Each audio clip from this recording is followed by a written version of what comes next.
जिज्ञासा है महाराज जी, हमेशा बीमार रहते हैं, स्वस्थ रहने के लिए क्या करें? ये पूछो कि बीमार क्यों रहते हैं। स्वस्थ रहने की दवाई पूछते, बीमार क्यों रहते हो ये पूछो, बता दूंगा। बीमार इसलिए रहते हो कि तुमने कभी किसी रोगी की दवाई नहीं की, औषधि दान नहीं दिया। तुम्हारे नगर में एक तुम्हारे पड़ोसी में एक व्यक्ति बीमारी के लिए तरस रहा था, दवाई के लिए तरस रहा था, और तुम्हारे पास पैसा था, तुम घूमने चले गए और वो व्यक्ति मर गया। तुम्हें घूमने के लिए पैसा है, गुटखा खाने के लिए पैसा है, जेब खर्च के लिए पैसा है, उधर कोई गरीब व्यक्ति मर रहा है।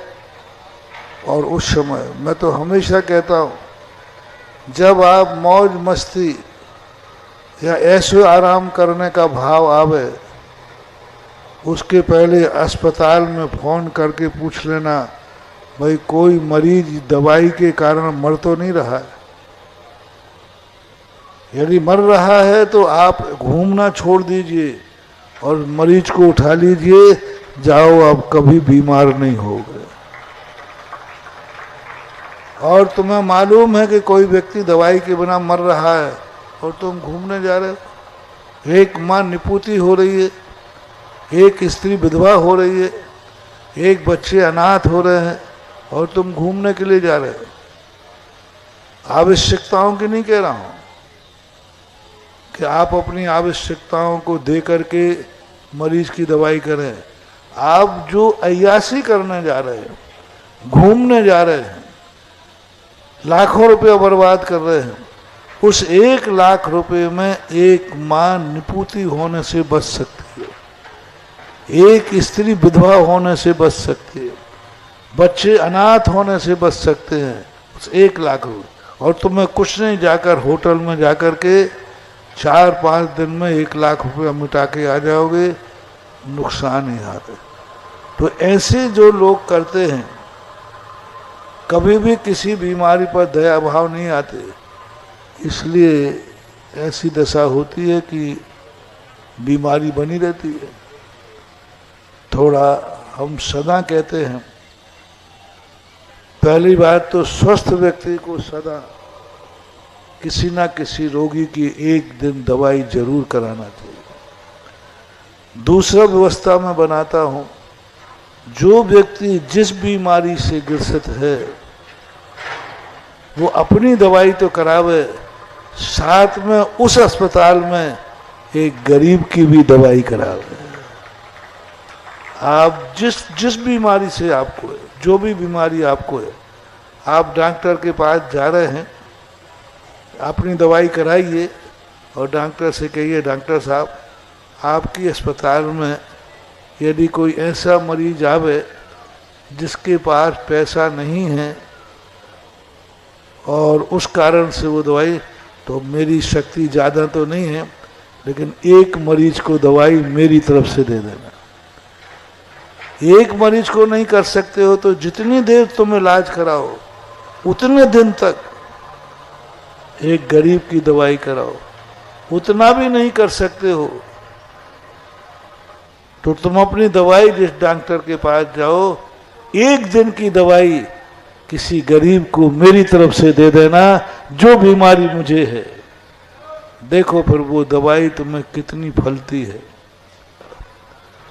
उस गरीब के बच्चे को नहीं पढ़ा रहे हो, उस पढ़ाने की आड़ में अपने बच्चे का ज्ञान का क्षयोपशम बढ़ा रहे हैं। तो ये सब जो दान की व्यवस्थाएं बनाई हैं, ये आप लोगों के लिए, विकास के लिए हैं। जो आवश्यकता आपको है वह आवश्यकता किसी दूसरे की भी पूरी करने का प्रयास किया करो। ऐसा इसलिए होता है। जैसे अभी दान की बात कही थी ना, लोग कहते महाराज जी हमारा पैसा नहीं बच रहा है, हमारी संपत्ति सब जब्त हो गई, गायब हो गई, कुड़की हो गई, किसी ने हजम कर ली, किसी ने कब्जा कर लिया। अब महाराज कोई उपाय बताओ। क्या बताओ? दान देने के संबंध में तो मक्खी चूस हो। दान देते समय तुमने कितनी शक्ति छुपाई है। पैसा है, दान दे सकते हो, लेकिन दान देने का भाव नहीं होता।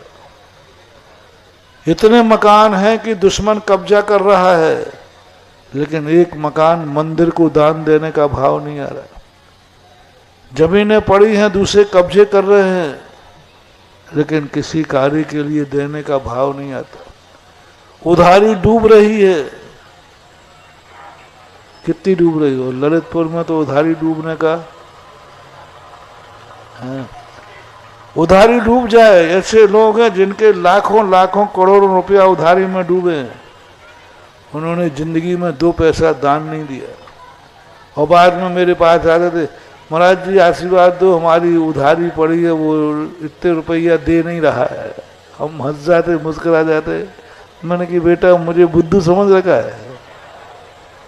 बहुत सारे लोग आते, महाराज जी हमारा इतना पैसा उसने ले लिया, वो दे नहीं रहा है।